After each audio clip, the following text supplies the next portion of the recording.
Granat yang masih aktif ini awalnya ditemukan seorang warga yang tengah membongkar muatan pasir di Jalan Mayor Zen Lorong Asli Kalidoni, Palembang, Jumat sore lalu. Karena takut, warga melaporkan penemuan itu ke Polsek Kalidoni. Bersama tim Jihandak Brimopolda Sumatera Selatan, granat kemudian dipindahkan.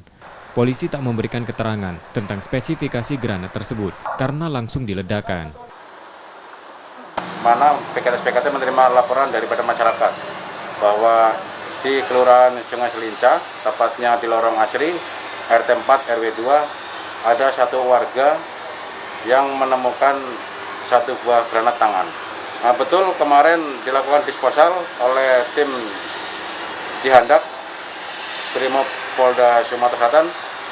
Betul bahwa granat tangan tersebut masih aktif.